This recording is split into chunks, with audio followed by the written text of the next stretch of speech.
Good morning. Hope you're doing well today. Another cool morning, probably the coolest one we've had so far.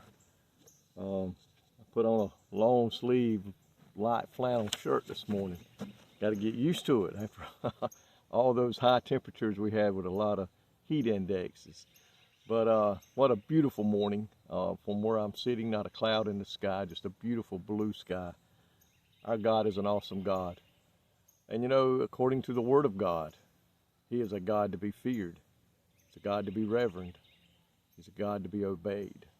God is a loving God, no doubt about that. God loves every man, woman, boy, and girl. And He proved that by sending His Son to die upon a cross. That in John 3:16 it says, that He sent His only begotten Son, that whosoever should believe on Him would not perish but have everlasting life. That Son came to die so that you and I could have eternal life. And I was reading this morning, and I was looking in the first chapter of Proverbs, one of my favorite books in the Bible, chapter 1, verse 7. And it really makes a profound statement. The fear of the Lord is the beginning of knowledge. It says the beginning of knowledge, but fools despise wisdom and instructions. The beginning of knowledge is the fear of the Lord. What does it mean, the fear of the Lord? You know, growing up and hearing teachers teach and preachers preach as a young kid and a young man, I often thought it was something that we'd be scared of, and scared to mess up, scared to make a mistake. But that's not what it means.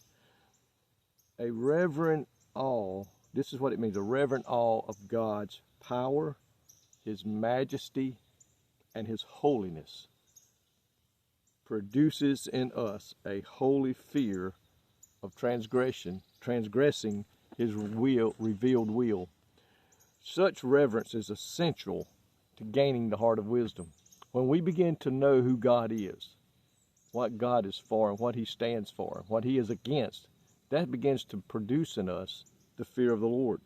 True fear of the Lord causes believers to place their faith and trust in Him alone for the plan of salvation.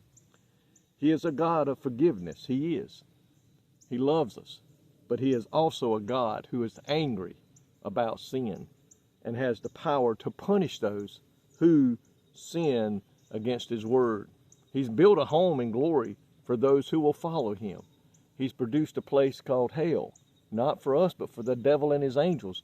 But if we as people today choose to follow the way of sin and discard the plan of salvation, hell is our home, not heaven.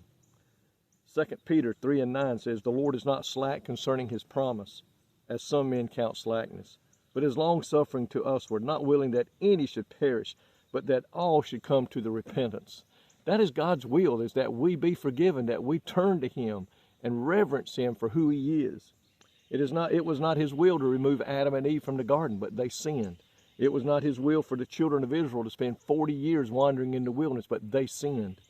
It is not His will that mankind should have been wiped off the face of the earth, but they chose to ignore the way of escape, which was the ark, if they would have just asked for forgiveness and turned their ways toward God. This should cause us to have that fear of the Lord because of what we see He is capable of doing. Like I said, it's not His will that any would die and go to hell, but no sin is going to enter into heaven. No sin can be in His presence. And if we today, as human beings, choose the route of sin, we're going to pay the price one day by being eternally separated from God. His word clearly states that that is the plan, that is the way of those who choose to ignore the free gift of salvation.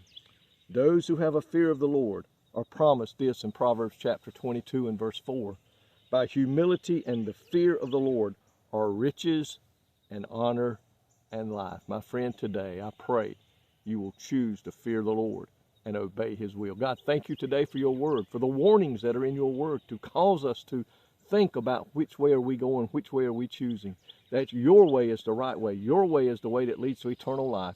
God, if we choose to go in the opposite direction, we're choosing eternal death, to spend eternity in a place called hell and separated from you. God, I pray today, if they don't know you, that they will choose to choose your way, go your way, accept the plan of salvation, that they too one day may live with forever in heaven. In Jesus' name I pray. Amen. May God richly bless you today is my prayer.